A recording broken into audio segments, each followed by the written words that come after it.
Okay, good morning children. In the last video we were learning about different types of houses and the different types of clothes. Almost 2 or 3 types of houses we have completed: bungalows, multi-story building and apartments, caravans, tents. Now we will learn the next house, that is houseboat. This is chapter number 6 of your EVS book. Okay, we will start from here. Some people make houses on boats. आपने देखा होगा कश्मीर में, केरला में ऐसे house boats होते हैं, boat के ऊपर ही घर बने रहते हैं. They are generally made of wood. ये लकड़ी से बना रहता है. In India, house boats can be seen in Kashmir and Kerala. आप इन दो जगहों में इंडिया में हाउस बोट्स देख सकते हैं, उन पे ट्रैवल कर सकते हैं, उनमें रह सकते हैं, स्टे कर सकते हैं.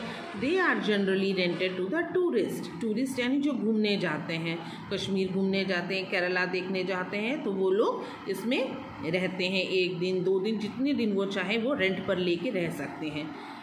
The structure and design of houses also depend on their geographical location and the condition in the area. पहले आपने पढ़ा मटेरियल के हिसाब से. अब हम पढ़ेंगे कि वो जो इंसान है कहाँ रह रहा है, वहाँ की जोग्राफिकल कंडीशन कैसी है, माउंटेन है कि प्लेन है, ठंडी जगह है कि गर्म जगह है कि फ्लड वाली जगह है. उसके हिसाब से भी हम घरों को बनाते हैं, उनका निर्माण करते हैं, उनका डिज़ाइनिंग करते हैं. अब ये देखिए, some places on the earth are extremely cold. आपको पता है पोल्स के पास बहुत बर्फ़ होती है, बहुत ठंड पड़ती है, -डिग्रीज में रहता है temperature. They are covered with snow throughout the year. पूरा साल भर ही वहाँ बर्फ़ रहती है. People living in such areas build houses using blocks of snow. तो वहाँ स्नो बहुत है तो वो स्नो को यूज़ करके घर बनाते हैं. Such houses are called igloos and igloo is warm inside. अब आप सोचेंगे ठंडी जगह पे ठंडी चीज़ से क्यों वो घर बनाते हैं. No children, आपको पता होना चाहिए कि जो बर्फ़ के घर होते हैं, जो इग्लूज होते हैं, वो अंदर से बहुत गर्म होते हैं. Okay, they keep them warm, इसलिए वो लोग बर्फ़ के घर बनाते हैं. Okay, then the next one, it rains a lot in some places. आपको पता है आसाम के साइड आपने देखा है, बिहार के साइड कितनी बारिश होती है, इतनी बारिश होती है कि बाढ़ आ जाती है हर सीज़न में. The ground is often filled with rain water. People living in such areas make houses on stills और पोल्स. देखिए किस तरीके से घर बने हुए, पोल्स के ऊपर, रेस प्लेटफॉर्म के ऊपर है ताकि घर के अंदर पानी ना जा सके. प्रोटेक्शन, उन्हें पता होता है कि हर टाइम हर बारी पानी इतना भर जाता है ज़मीन पर, कभी फ्लड आ जाती है, तो इसलिए वो ऐसे घर बनाते हैं. Water can not enter these houses as they are high above the ground. Ground से काफ़ी ऊंची जगह पर है, नीचे पोल्स हैं, स्टिल्स हैं, तो इसलिए पानी अंदर नहीं जा सकता है. उन्हें प्रोटेक्ट करने के लिए वो ऐसे घर बनाते हैं. Then people living in the hills. अब जो माउंटेन्स पे रहते हैं, हिल्स पे रहते हैं, हिल स्टेशंस पे रहते हैं, वो वहाँ कैसे घर बनाते हैं. They build houses with sloping roofs. देखिए इनके रूफ कैसे हैं, ढलान वाले, स्लोपिंग हैं. और ये प्लेन्स पे रहने वाले लोगों के घर कैसे होते हैं, रूफ कैसे होते हैं, फ्लैट. ठीक है, ऐसा क्यों वो लोग करते हैं. So that snow and rain can slide down easily. यानी माउंटेन्स पे, हिल्स पे बहुत बारिश होती है, बहुत स्नो गिरती है. अगर फ्लैट रूफ होंगे उन पे इतनी बर्फ़ जमा हो जाएगी कि वो घर को डिस्ट्रॉय कर सकते हैं. इसलिए वो स्लोपिंग रूफ्स रखते हैं ताकि वो फिसल के बर्फ़ और पानी नीचे की तरफ गिर जाए. People living in hot areas build houses with flat roof. वहाँ फ्लैट रूफ होता है क्योंकि वो उनको अंदर से ठंडा रखता है, कूल रखता है comparatively to this slanting roofs. Okay, now turn to your next page. A good house. एक अच्छे घर की क्या क्वालिटी होनी चाहिए. Good house is one which is airy and well lit. यानी वो हवादार होना चाहिए और हर तरफ से रोशनी आनी चाहिए. Fresh air and sunlight is good for our health. Fresh air जो है, ताज़ी हवा और सूर्य की रोशनी हमारे हेल्थ को अच्छे रखती है. So our house should have enough doors, windows and ventilators. बहुत सारे दरवाजे, खिड़कियाँ और वेंटिलेटर। वेंटिलेटर क्या होता है ये देखिए, दिस इज़ वेंटिलेटर, जहाँ से गर्म हवा या इम्प्योर एयर जो होती है इससे बाहर निकल जाती है। जो गर्म हवा होती है वो हल्की हो जाती है, ऊपर की तरफ उठती है और वेंटिलेटर के थ्रू बाहर चली जाती है और डोर्स और विंडो से फ्रेश एयर अंदर आ जाती है। The house should have some open area as well, कुछ खुली जगह भी होनी चाहिए आसपास। Mosquitoes and flies are tiny but they are very dangerous, छोटे छोटे जीव हैं लेकिन बहुत डेंजरस हैं, काट लेते हैं तो बीमारियां फैलाते हैं। They spread many diseases. A good house should have wire nets on the doors and windows to keep away such insects। तो देखिए वायर नेट, जाली लगी होनी चाहिए डोर्स और विंडोज़ पर ताकि वो इंसेक्ट्स घर के अंदर ना आ सकें। A good house should have wire nets, okay। A good house should also have iron grills on the windows to keep it safe and secure। अगर यहाँ पे ग्रिल नहीं लगी रहेगी तो क्या होगा, चोर अंदर आ सकता है। ठीक है, तो इसमें से ग्रिल्स लगी होती हैं, आप अपनी विंडोज़ में भी देखेंगे ताकि कुछ भी अंदर कोई अंदर आ ना सके। ओके, अब उसके बाद है ड्रेन्स ऑफ द किचन, जो किचन की नाली होती है। Drains of the kitchen and the bathrooms must be covered, उन्हें कवर्ड रखना चाहिए। आपको पता है ओपन ड्रेन्स में मॉस्किटोज ब्रीड करते हैं, mosquitoes breed in uncovered drains.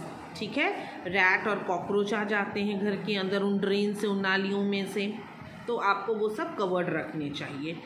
Then care of the house, अब घर की सफाई का भी ध्यान रखना है। सिर्फ घर बनाने से कुछ नहीं होता है, कैसे हम सफाई रख सकते हैं देखिए। Living in a dirty house can make us sick, गंदे घर में आप रहेंगे तो बीमार हो जाएंगे। We should keep our house neat and clean, इसलिए हमको घर साफ सुथरा रखना चाहिए। पहला है sweeping and mopping the floors daily, रोज झाड़ू और पोछा करिए। ठीक है, यूज़ अ जर्म क्लीनर और फिनाइल फॉर मॉपिंग, फिनाइल डाल के पानी में उसको क्लीन करिए। Dusting doors, windows and curtains regularly, doors और विंडोज़ को डस्टिंग करिए, झाड़िए, उस पर जो डस्ट है, मिट्टी लगी हुई है, कर्टन्स को धुलवाइए। Keeping things at their proper place, सामान को जगह पर रखिए, इधर उधर फैला के मत रखिए। Throwing household waste in covered dustbins, जो भी वेस्ट प्रोडक्ट्स है उसको डस्टबिन में डालिए और वो भी कवर्ड लिड के साथ। रिमूविंग काउवेब्स रेगुलरली, काउवेब्स यानी जाले जो लग जाते हैं, स्पाइडर्स जो अपने घर बना देते हैं, उन्हें साफ करिए। Keeping wash basins, toilets and bathrooms clean, सिर्फ रूम को ही नहीं क्लीन रखना है, ये सारी जगह भी आपको क्लीन रखनी है। Painting and white washing the house regularly, तो साल या 2 साल बाद उसमें पेंटिंग करवानी चाहिए, वाइट वॉशिंग करानी चाहिए।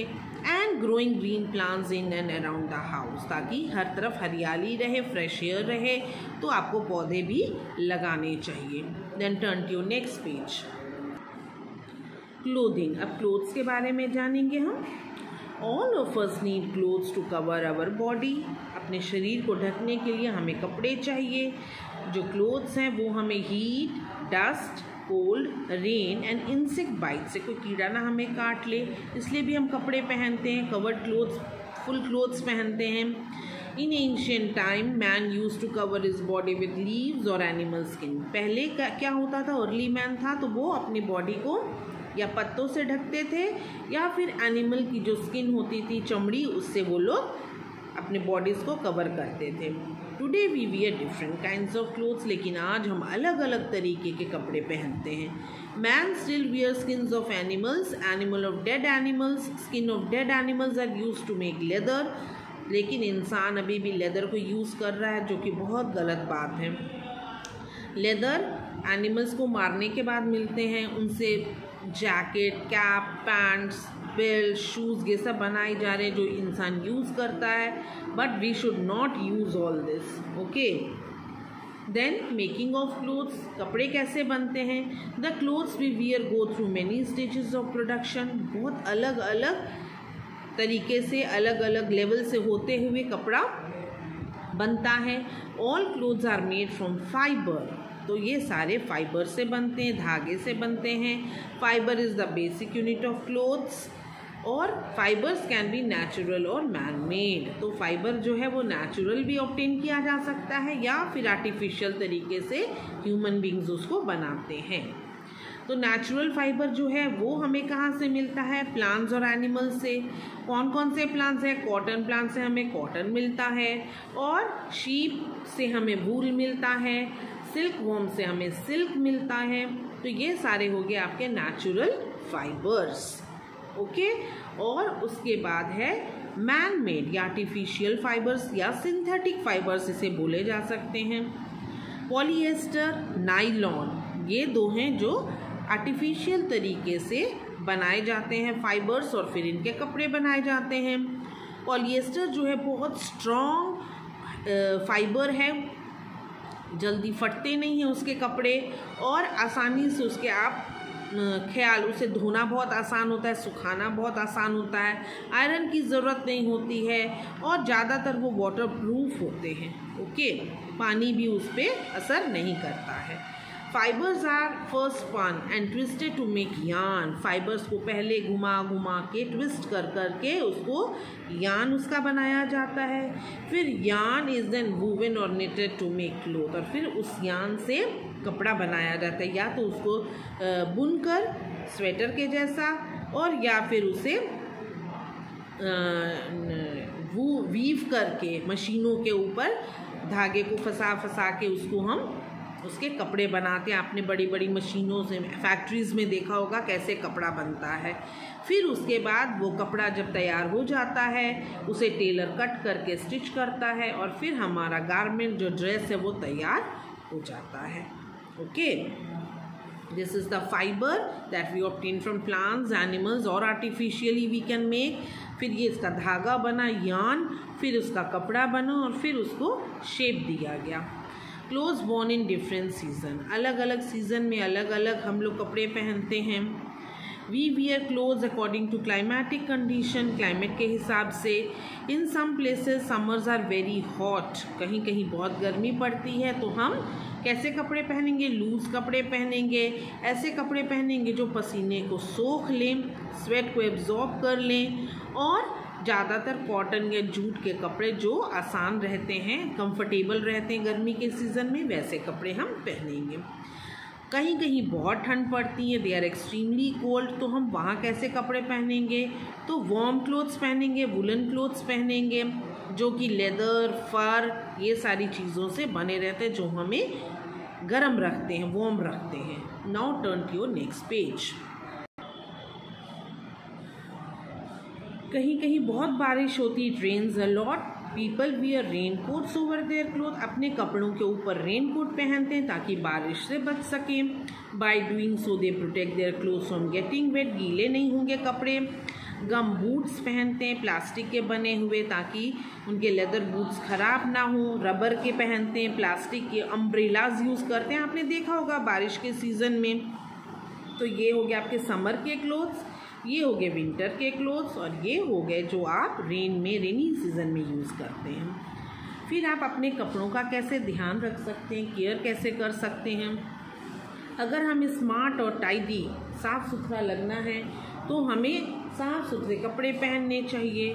तो हमेशा ढीले कपड़े थोड़े पहनिए और कंफर्टेबल, ज़्यादा फंसे हुए टाइट कपड़े नहीं पहनने चाहिए। हमेशा कपड़ों को वॉश करिए, और उसके बाद एक बार ही पहनते हैं तो उसे वॉश कर लीजिए, उसे लपेट के फिर से वापस मत रख दीजिए।